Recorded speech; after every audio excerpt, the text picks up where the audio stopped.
actually. 2009. So what's that? That's It's quite a long time, isn't it? It's 15. Yeah, it's quite a long time. I can't do math. It's about 15 years, isn't it? What, 13 years? 14. I don't know. Hang on. What's 24 minus 9? 15 years. It's 15 What's 24 minus 9?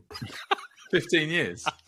It's 15 years, isn't it? It is, isn't it? Yeah, it is. It is. 15 years. I'm sure 15 years. I muttered 15 at the beginning. You did. Yeah. And I was like, oh, don't be stupid.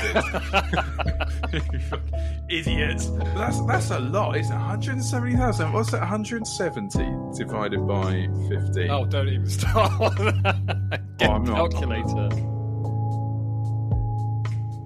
Hi, everybody, and welcome to Short Fuse. I'm Duncan Roberts, and I'm here with Ollie O'Donoghue. Say hi, Ollie.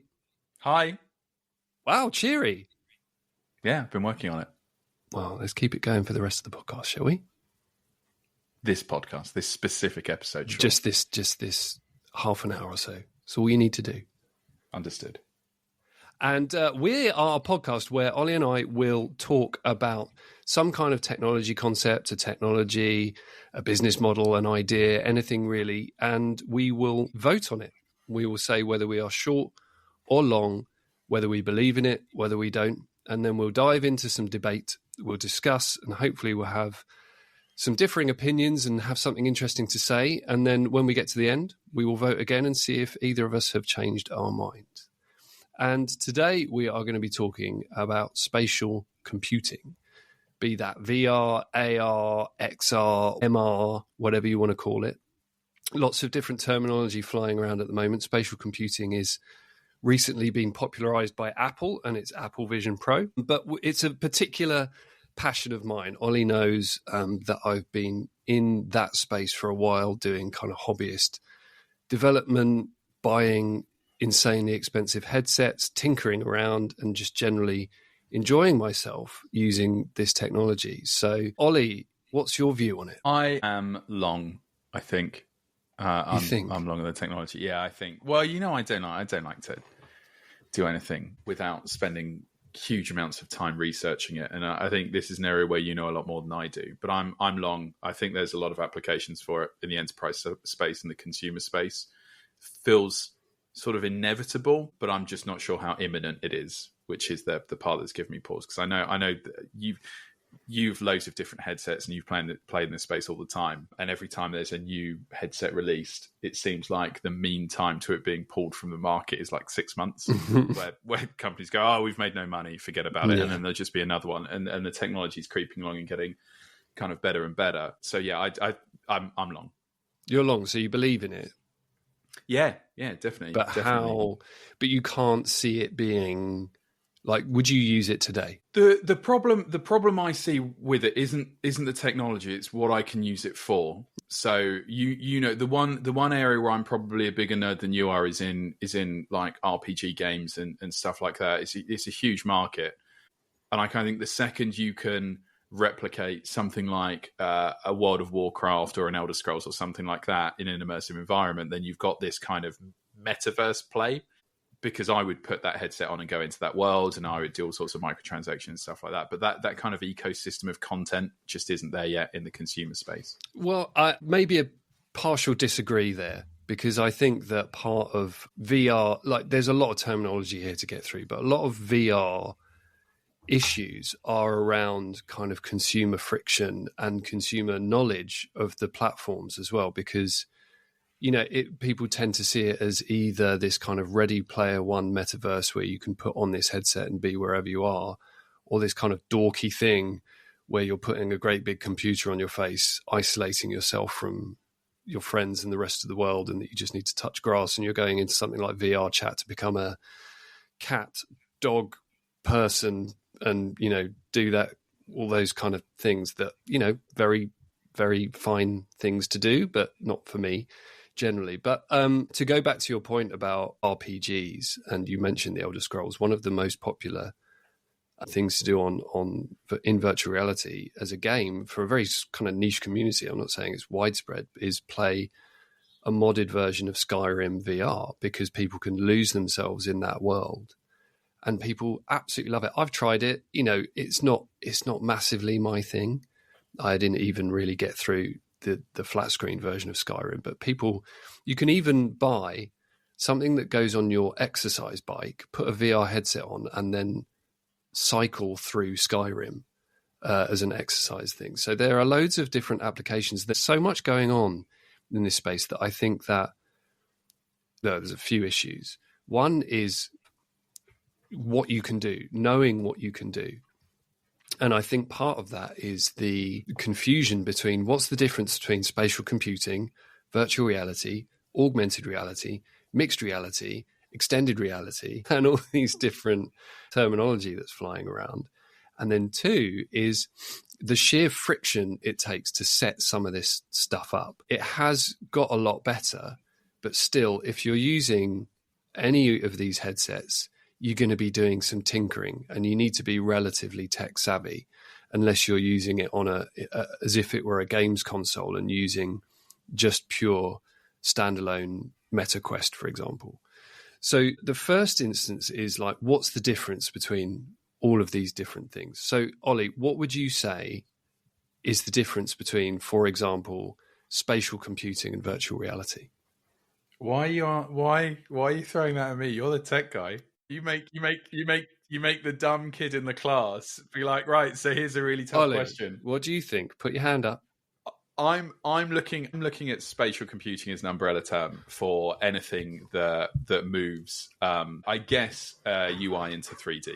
So most of the things I consume right now are in 2D. So when you're playing a game or looking at data on a computer screen, that's 2D, and spatial computing brings out into that 3D where there's a grid point of some description.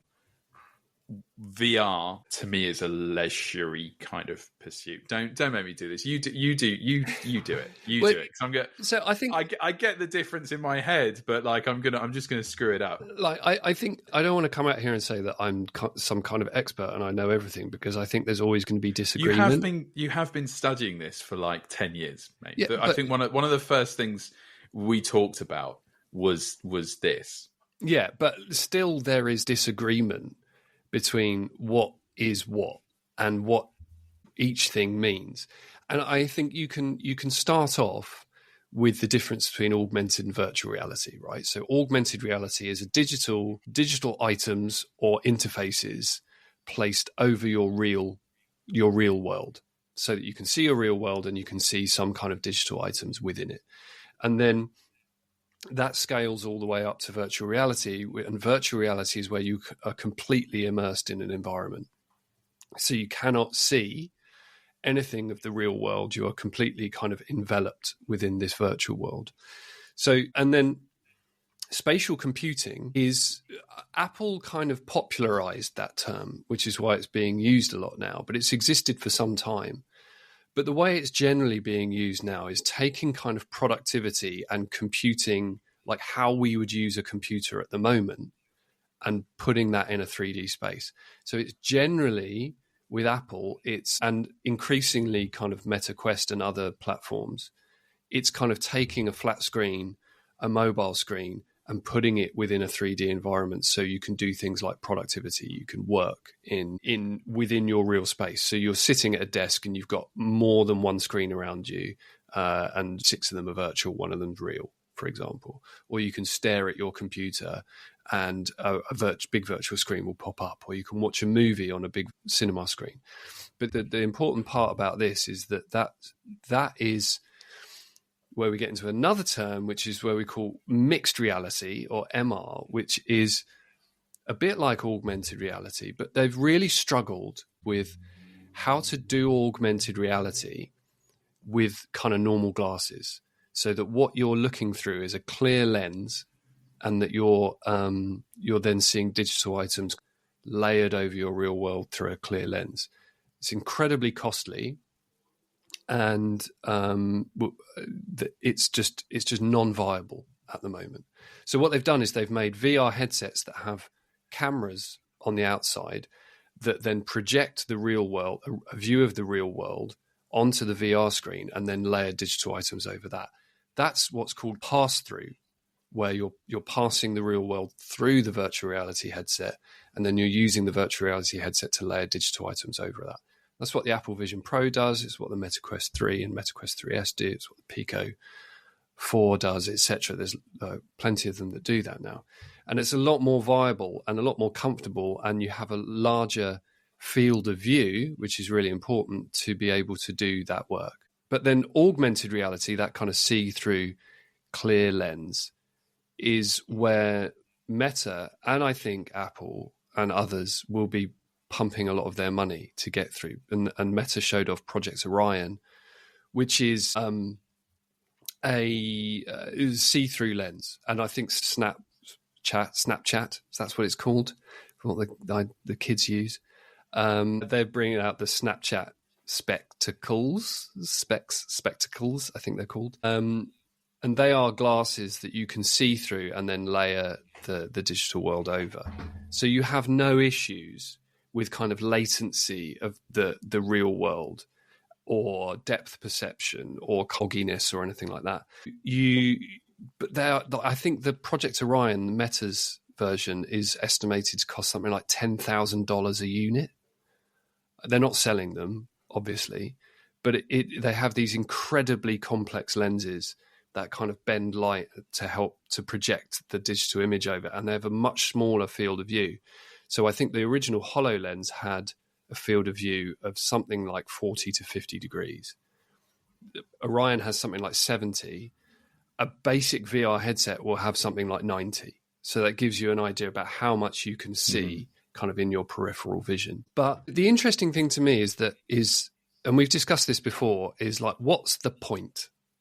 For someone like me, I love tinkering around with it.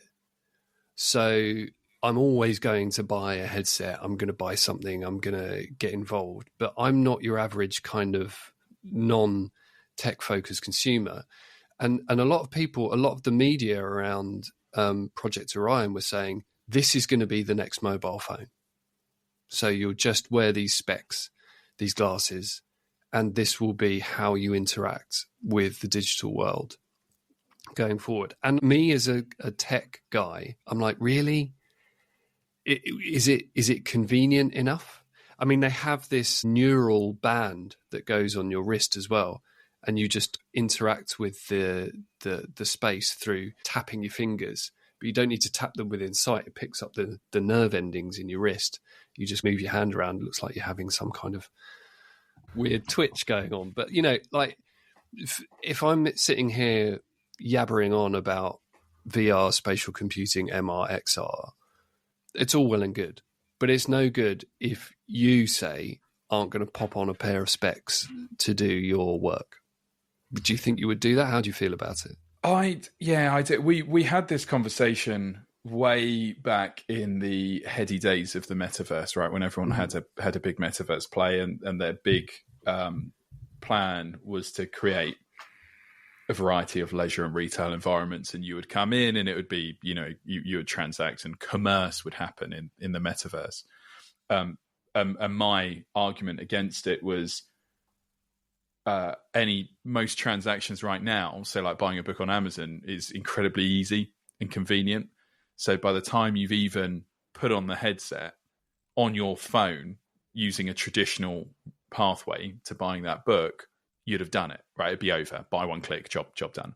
And I think for me, it's the same for a lot of work-based activities, a lot of personal-based activities. I feel like I would just be quicker using a traditional model. That said, there's loads of different ways that I would think, for example, perusing a virtual bookshop to find a book, right? So replicating that experience, potentially trying on clothes in that environment. Again, I could see that being a route to commerce, and the same in the workplace. For example, if we were doing this podcast with our headsets and it felt like we were sitting opposite each other in a nice plush wood paneled room, and you really want wood panels in your office, don't you? You always talk about wood panels. No, I don't. When I talk about wood panels, it's usually like it's usually kind of like, this is a bad old-fashioned thing. So I talk about wood-panelled wealth management offices. No, you're quite right. I want one of those globes that's also a bar. That's what I like. Yeah. Exactly. Well, I have most of those things. It's not the wood-panelled office yet, but like that would be an interesting example where it'd be like, hey, mate, this is worth doing. Right, this is worth, and I don't think the friction isn't massive together. It's just probably just not worth it. Yeah, no, for and most things. I think you're right, and the worth it is the big deal, right? So if you do a meeting, you can meet in VR now. You have been able to for years and years, but the avatars are quite cartoony. You know, they can glitch out and stuff like that. So it's it's a kind of a cool experience at first, but then it doesn't have much sticking power. And I think that's one of VR's biggest issues, is that it's looking for that kind of stickiness that people want. And so if you go back, I think I've shown you the whole kind of Lex Fridman, Mark Zuckerberg codec avatars demonstration, where it's unbelievably lifelike avatars that where they're having a conversation, and they work off a 3D scan of your face, your whole upper body, in fact. They have eye tracking and face tracking and mouth tracking and tongue tracking, and they can, basically replicate what it is. Now that becomes much more compelling, I think, for people who are a long distance. So that's a technological barrier, but also it's just about what are you using this for? So when we're doing this podcast, it's kind of okay for us to sit and look at each other on the screen and have a chat. And it works pretty well. Do we think the dynamic would drastically change if we felt like we were in the same room together? Maybe. But we need to find those use cases that are doing something. And I say this all the time. I hate myself for saying it. Do something that only that technology can do. Find its unique kind of power.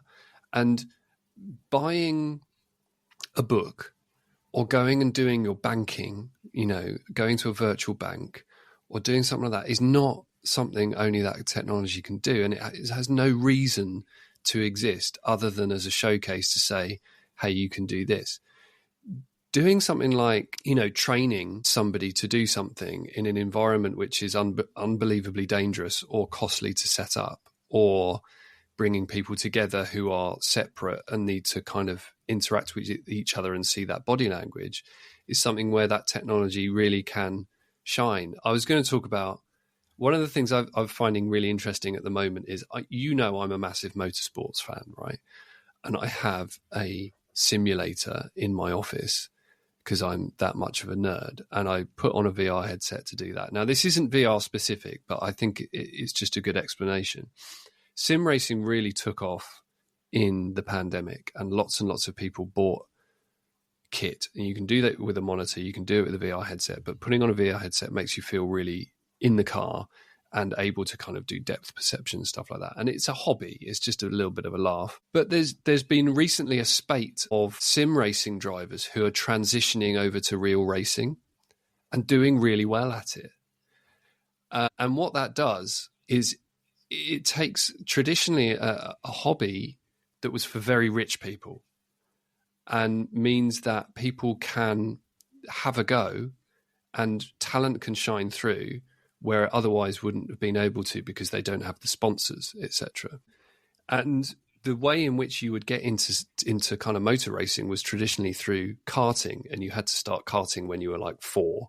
And pay loads of money and travel around the country and buy your own car and get a mechanic and do all this kind of stuff. But there's people getting into racing. And then we're not talking Formula One or anything, but we're talking relatively decent racing drivers getting into professional contracts because they started in sim racing. And what that does is it's democratizing that, because the technology is now good enough to simulate a car within that virtual environment well enough that you can transition over. And that's something that couldn't be done before sim racing became as technologically advanced as it could do. Getting that kind of environment set up where that technology can shine through and do that is what I think virtual reality has to focus on. So bringing people together who are separate, putting people in those environments, and then doing something completely wacky that isn't just like, here's a shopping mall, But even wackiness aside, some of the enterprise use cases are incredibly compelling.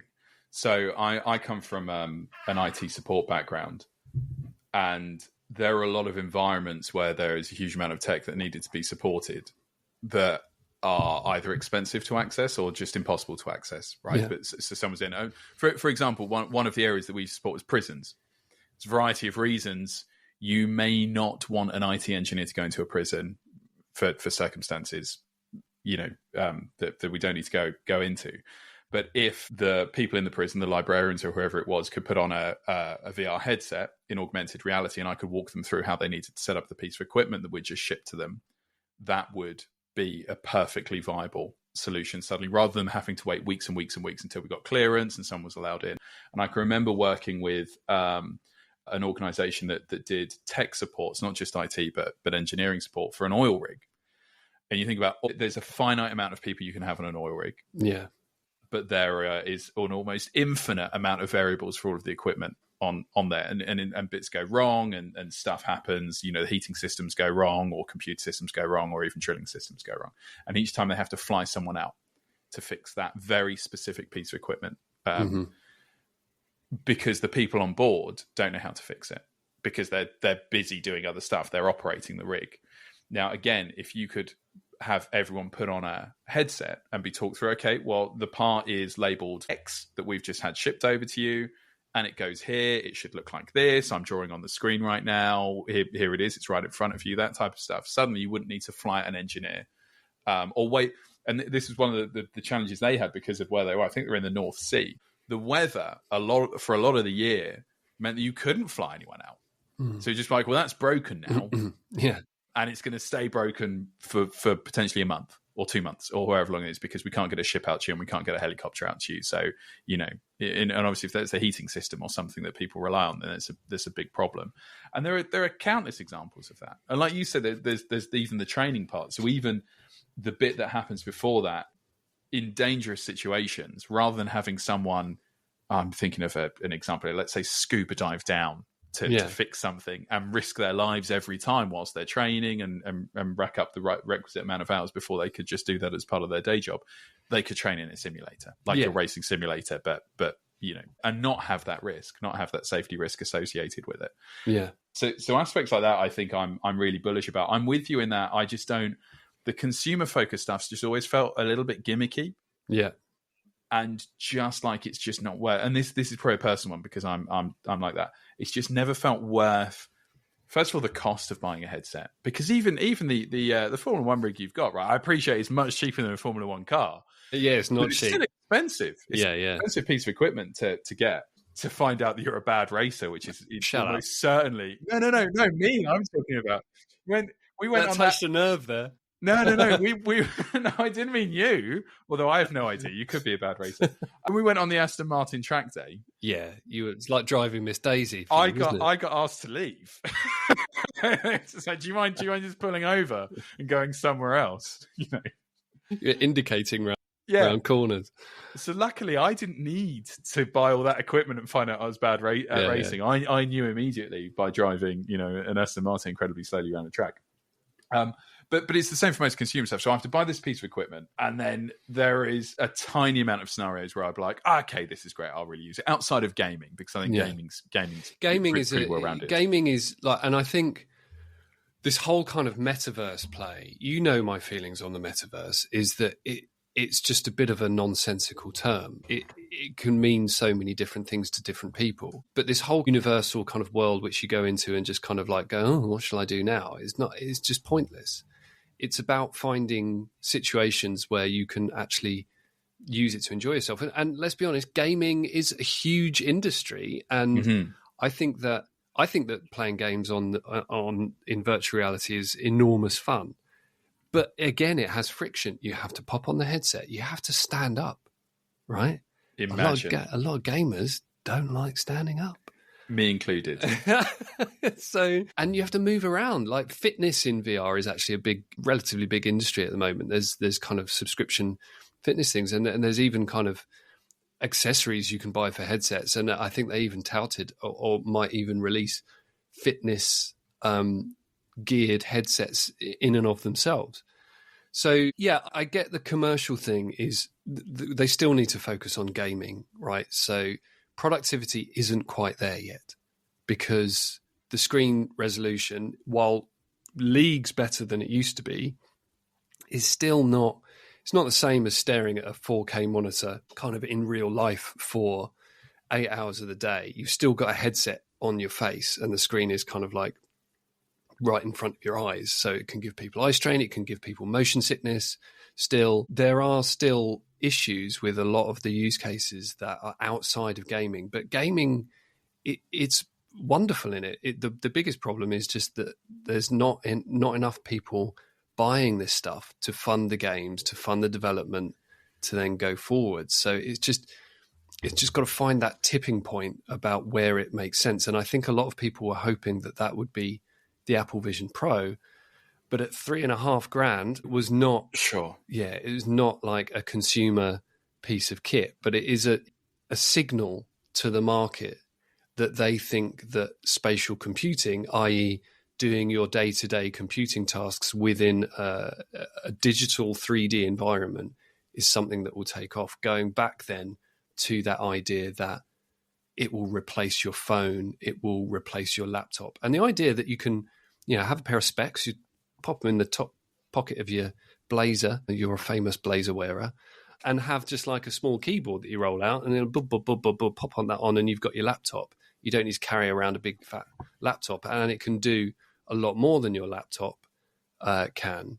Is quite compelling. I don't know if it's going to replace your phone though, because sometimes I just want to, tap, tap, tap on my phone. It's quite easy. So I think that there's still, again, trying to find something that doesn't necessarily need to be replaced. It more needs to be augmented. No pun intended. Yeah. The convenience part of it, I just don't think is ever going to be that compelling. To be honest, I think it'll really struggle, especially at that price. That's my biggest problem with it is the cold economics of it just don't make a huge amount of sense right now. Like I said, there's an inevitability to it. Like I feel like this will just become the natural next space for some forms of entertainment and leisure. I'm not so sure about retail or other forms of consumption. But once costs come right down, but also once an ecosystem develops that's robust enough to make it worthwhile. So having, even if it is £3,500, let's say, because the cost just can't come down, but through that you get access to the best content possible and the best way of consuming that content, then I think it'll take off. But right now that just isn't there enough to justify the cost and the inconvenience. No, I know. Think Sorry. I think that the second that evolves. No, you just looked at me like, how dare you interrupt me? Well, I was halfway through a point, but it was more just fear. Like you chased the point out of my head. Keep going. Can you remember? I can't remember it now. No, I can't remember it. If it was a good one, it will come back. I'm sure. I've a big back to your point about a keyboard in your top pocket and stuff like that. And I have a genuine fear that because there's this big debate going on right now about work from home, right? And I'm a big proponent of work from home. Yeah. I get some people want to be in the office. I'm a big proponent of work from home. I get so much more done at home. I think I can collaborate fairly well using the technology available. When I can't, we all meet up in person. I think that's just great. And there are a huge amount of, not that I'm trying to sell the concept to anyone listening, huge amount of other benefits like quality of life, but also sustainability, other stuff. But you're preaching to the converted, mate. We're both sitting in our home offices. Quite right, but I want all of our listeners to just know, like this is a good thing. But there's a big debate going on right now over. I mean, in fact, we're seeing another swing of the everyone must go back to the office. Return to work. And there's a big swing, and that'll cool down. That'll swing again. These things happen. My big worry is that the compromise a business will have is that you have to don a headset, and you'll be in a virtual office, and for all intents and purposes, I'll be sitting here in my home office, and with this headset on, I look over, and you're sitting right next to me at your desk, and then so and so's at their desk, and their desk, and their desk, and their desk. And I cannot stand the idea. I don't think that's going to happen. I cannot stand the idea. I don't think that's going to happen, and I hope it doesn't happen. And I don't think there was a lot of talk when I used to do kind of interviews in the heady days of when the metaverse was at the top of its hype cycle. People would say, "Would you think we'd be working all the time in virtual offices?" And like, well, why would you? Like 90% of my time and your time is, no, there's probably a bit much, but like we have to write a lot, right? So we have to just sit and write. And what's the point in feeling like I'm in a virtual office just sitting and writing? I need no distractions. Like if the technology gets good, I might go and sit in a mountain lake somewhere to do that for kind of to make myself feel peaceful and not distracted. But to have kind of rows and rows of kind of virtual cubicles of people sitting there is, I think, in my view, completely pointless. But we have that in reality. Yeah. Which is my point, right? So whilst you personally would not opt for that, my concern is that this is like okay, well, if you want to work from home, you can, but you must wear this. Do you think you'll get the virtual version of the mouse jiggler? Like how sure, you get like I just put on my dog or something like that and have them Ollie, roaming around. Why are you on all fours? Panting all the time, this guy. He's a heavy breather. But that, like, again, I think it's legitimate concern because it comes from the same place as we want everyone back in the office. Yeah. And there are some uses for this, by the way. There's some. I can remember writing a piece. I can't remember if it was with the Telegraph. It was with a UK newspaper anyway. And they called me and asked for what we thought was going on. And there are a variety of roles where you can only access data in incredibly secure environments, but also be supervised whilst access to make sure you're not using your phone to take a picture of it or something like that, right? Is that confidential? And when you're in the office, that's possible. Yeah. When everyone had to go home, it's not possible. Can't do it. So they used to have always on webcams that were shipped out and stuff, and there are all sorts of privacy concerns there. Whereas if you've got that headset and you're only consuming that data in that environment, that's a really good virtual point, as it is, then problem solved. Technically speaking, problem solved. And that's a very quick and easy way of justifying you have to wear a headset. Yeah, and you see, that to me, that's a great example of if you're doing that, then you put the headset on. But if you're not doing that, there's no need for the headset. So, yeah, I would hope that we do it on a case-by-case basis and that it's not, you are always wearing a headset and that we are plugged in to this kind of virtual office. Like I don't enjoy. You know me, I absolutely love virtual reality, and I like going and doing things in it. And I like racing my cars, and I like going and shooting my guns and wandering around and talking to people and doing everything I can in there. But like, I don't want to spend all day in there in a virtual environment, like quietly working next to an avatar of a frog. But I think that there's just so many compelling use cases where it can be used. The reason why the reason we're going to differ is you said that you were long on this technology in its kind of long term. You see it's kind of relatively inevitable. I think I'm long on this technology, but I think it's unbelievably valuable today. But we need to get heads in headsets for people to realize that. So it's not like you can just do a demonstration. There's nothing that can replace or can demonstrate VR, AR, MR successfully other than getting their head in one of the headsets or getting that thing on their face. So I think it becomes quite tricky to kind of sell. Yeah, I think that's kind of the point I'm making to an extent, and that's the inevitability, but the imminence piece is that adoption just isn't, and it could be cost, it could be value prop. My personal bet is there just hasn't been anything to win me into the to getting a headset just yet. So here you go, generative AI. We can't go through a podcast without mentioning generative AI. We could try. We could have one of those signs. Yeah. What is it? Like zero days since last mention. Yeah. The generative AI has, like, a lot of people are going, metaverse is over. I remember somebody said to me specifically, poor metaverse, generative AI's got the crown now. Like, get over yourself. Come on. Like, it's not a competition. These technologies work together. That's why you have technology stacks, to kind of operate together. And generative AI has amazing use cases with VR and AR. Not only the idea that, so going from its most basic, and it's still not that basic, the Meta Ray-Ban glasses. Google Glass was roundly laughed out the room. Now we're a bit further on, bit less caring about privacy concerns, and these look a lot cooler. They just look like a pair of wayfarers. They've got cameras in them, and they have I don't know if they're bone conducting, but they have speakers so you can hear music and stuff. But those glasses have Meta AI built into them, so that you can look at something, talk to it, and it will tell you about what you're looking at now.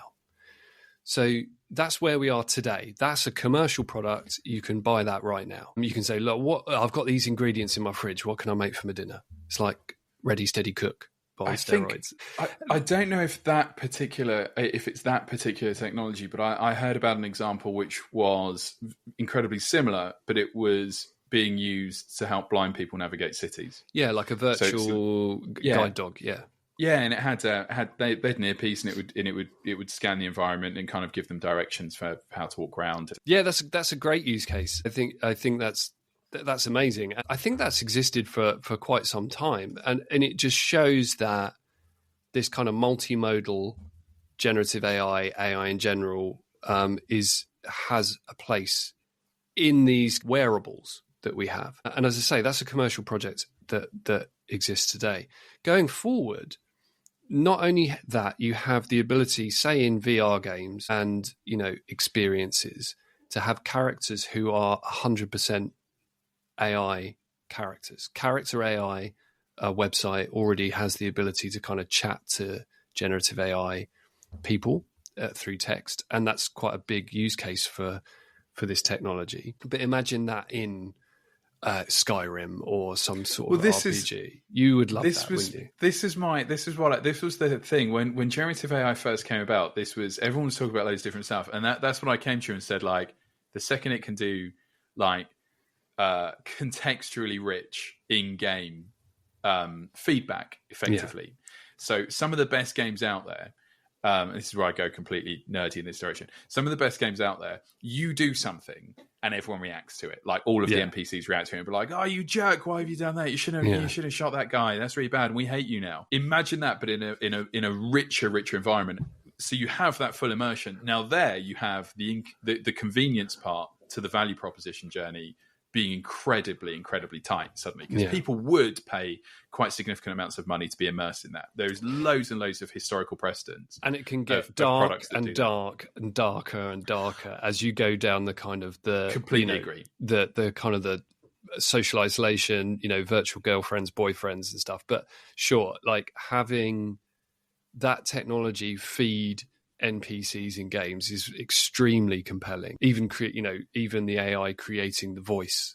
So literally the whole character is artificial intelligence. I think this technology is waiting for a big bang moment, right? And that's where it moves from the inevitable to the imminent, which will be something like that. So and I know this has just been centered mainly on games, which is just such a small fraction of what this is, but I think it's where the most innovation is happening right now in the consumer space. It's where there's much attention, and that's basically the same for a lot of stuff. Actually, is that the gaming industry front runs everything else, and then we find use cases after gaming and another industry, of course, which we dare not speak about. So gaming, wholesome gaming, just murdering people with assault weapons in games. Yeah, exactly. In a wholesome how dare you speak about that other thing? But when you look about some of the next generation gaming platforms that are out, there was actually quite a long time before there were any good games on them. So you'd buy this piece of equipment for like £600-700, I think it was to begin with, and they'd be like one game. Yeah. So no one was really buying them, which was lucky because the pandemic happened and no one was really making them. Yeah. So then there was a supply and demand issue, and really it's taken 2-3 years for that to pick up pace. But because that was a technology that people were used to, and they were just so used to, like PS3 becomes PS4, PS4 becomes PS5, PS5 becomes PS6, the loyal fan group just bought it. VR, AR, all of these technologies don't have that loyal fan base yet, so there needs to be that hook, that moment where I think it was like Halo basically made everyone get an Xbox. Yeah, that and one game. People thought it was going to be Half-Life Alyx, but that needed quite a powerful PC to run it. Quest is the obvious kind of analogy as a kind of a gaming console, in that it doesn't have that friction that I spoke about with having to plug in and tinker. You just play. Mm-hmm. And there's a big Batman game which everybody's getting very excited about, so that should be quite cool. But going back to the AI stuff, so yeah, the games will, like, using AI in virtual reality games is incredibly compelling. But going forward, NVIDIA and others are kind of showcasing text to 3D. So you've got text to image kind of models, 10 a penny at the moment, but text to 3D, where you can create a 3D asset based on a text prompt. Going forward, you can create a 3D environment based on a text prompt. You are that close to, dare I say it, the Star Trek holodeck. I was just about to say that sounds holodeck to me. Yeah, where you can go, I want to be in this world with these people. They speak like that and they treat me like this. Do you know what? I'm never coming out. Sure. Because this is my nirvana. And, you can see that progression working towards it. So no matter what your view on that kind of interaction is, and there are people who spend all day in VR as their avatars, and they see themselves as their avatars rather than their corporeal, is that how you pronounce it, form. So yeah, we're getting closer to that point where you can just speak what you want and it shall be. And this is where you start getting the economics of it start making sense suddenly. Because in that environment, I'm not saying everyone should be living out their life in their virtual form, but let's say we have a sense of community in a game that me, you, and hundreds of other people play, which already exists in Call of Duty or Battlefront. This isn't strange. People spend a lot of time playing those games. It's how they choose to spend their leisure time. It's not inconceivable to me that as me and you are slaying a dragon or whatever it is, and it's kind of 9 o'clock in the evening, that Pizza Hut kind of, we go into a tavern having slayed a dragon, and it's like, would you like a pizza? And it's sponsored by Pizza Hut or Domino's, and you can transact, right? You have everything linked, and then you get a pizza delivered to your house or whatever it is, right? That to me soon becomes conceivable, and then you have that bigger ecosystem that rewards innovation within the platform. So building better games or better digital representations of pizza that also become real pizzas when you expend them. I'm just still stuck on you and me trying to slay a dragon. How much what an absolute horror show that would be to look at. I would not be an active participant, that. I'd be like, right, go on, Dan, can you start? Yeah. You start slaying the dragon. Right behind later. You. And I'll be like, hold me back. I'll carry all the potions. So yeah, okay. Right. Well, look, I think if I'm to kind of sum up, I think obviously I'm long on VR or spatial computing or immersive computing or whatever you want to call it. But I think I would still say that it can be way more valuable today than people give it credit for. And I think that both in a consumer gaming sense, I think there are productivity applications, but that needs to hit another tipping point in terms of screen resolution and comfort. But I still think it's possible, especially in kind of if you're a kind of a 3D artist or something like that. And I think the advent of generative AI only makes that more compelling. So yeah, I'm long on it, but long today and in the future. But I do hope that we don't spend all of our lives slaying dragons and ordering virtual pizzas. Yeah, I'm long on it because I hope we do. To me, I'm going to send my AI great version of myself to slay a dragon with you while I go out and have a walk in the park in the countryside. Yeah, well, but do you know what I've got for the rest of today? I'm redecorating a room. Are you honestly telling me that slaying dragons and eating pizza isn't better than that? I mean, just reality in a crumbling building.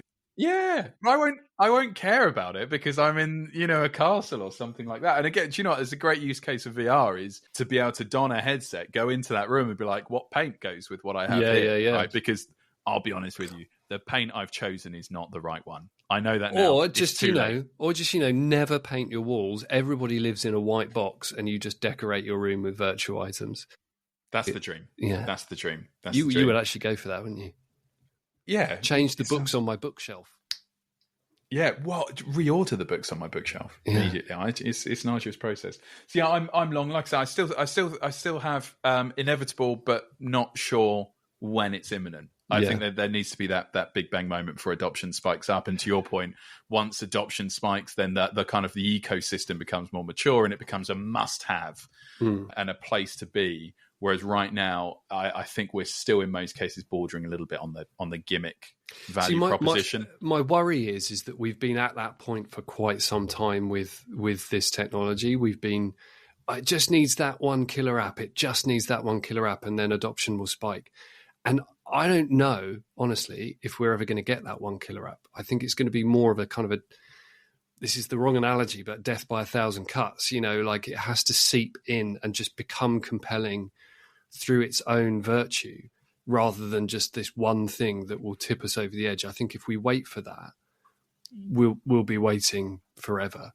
Whereas if we start using it now and realize its potential, it will just naturally become that next form of computing that doesn't replace. Like, we still use desktops, we still use laptops, we still use mobile phones, we still use voice assistants. Just depending on what we're trying to do at the time, it just becomes another medium to do some things better. Who are you talking to when you say we? You're like an evangelist. You're like a preacher. Like, we can't have this economically resonant moment. You must adopt. Do you know who I'm talking to, Ollie? I am talking to the whole of humanity. I'm speaking on behalf of the whole of humanity. It is. You're just, it'll be death by 1,000 cuts, but my God, if you all don't go out there and buy a headset. Yeah. Right. Okay. Well, cool. Well, thanks everybody for listening. Hopefully we've convinced you to go and try some VR, some AR, something or other. Ollie, I'm going to buy you one for Christmas, and we're going to go off and slay that dragon. So we'll tell you how that goes when it happens. Thanks everybody for listening. We'll be back soon. See you later. Cheerio.